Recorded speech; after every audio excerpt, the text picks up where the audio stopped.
The next thing, you didn't ask this one, but the people say Wahhabi. Catch yourself before you say that. Stop yourself. The other word I told you is the Arabic word, so is this. It means to bestow, to give. Al-Wahhab, if you say Al-Wahhab, you must be very careful now. You just said Allah's name. Allah is Al-Wahhab. He is the bestower, the ultimate bestower. So you don't take Allah's name and play with it like that. What really happened over 200 years ago, there was a student of knowledge who memorized the Quran when he was not even a teenager yet. He studied all of the fiqh, jurisprudence of the Hanafi. Then he began to study others, and his father, who was a scholar, told him to stop. Just stay with what we have. He said, I want to learn the others. His father almost disowned him because of it. It was very upsetting. You know, don't do that.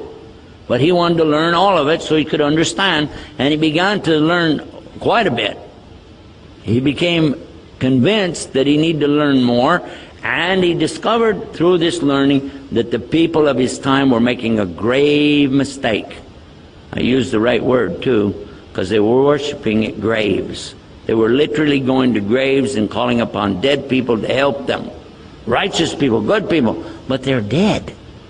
And even if they were alive, what could they do? They could only make dua for you. Nobody's got any magic. You ask Allah to solve these impossible situations and He can do it. And that's what he was telling the people.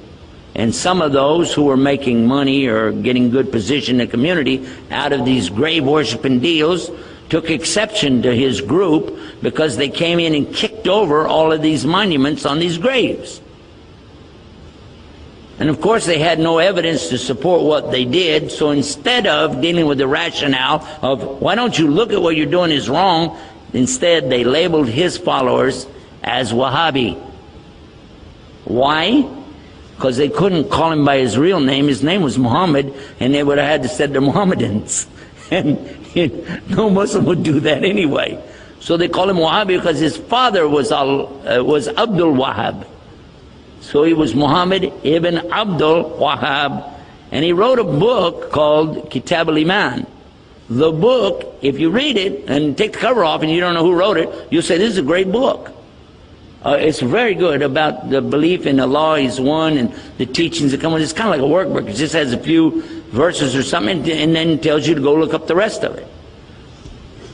And it was given to some scholars who were attacking and saying, these Wahhabi people, so and so on. So what do you think about Kitab al-Iman? So it's a bad book, don't read it. It's okay. So they gave him the book without the cover on it. Didn't tell him. This is a scholar. I'm not going to tell you who. Big scholar. Current. He read it and he loved it. He said, this is the aqidah of a real Muslim, the belief system of a real Muslim. And when they said, well, here's the cover for the book, and he went, huh?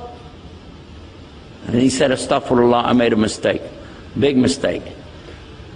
All of us need to understand that whenever somebody doesn't want to admit their mistake, it's a lot easier to point and say, he's a Wahhabi. They're so-and-so. They're such and such. Rather than admit what? And we're going to go back and look again at what we said in our speech. The king has no clothes. Ooh. All of us make mistakes. Just admit it. What is the big deal? Only Allah is free of mistakes.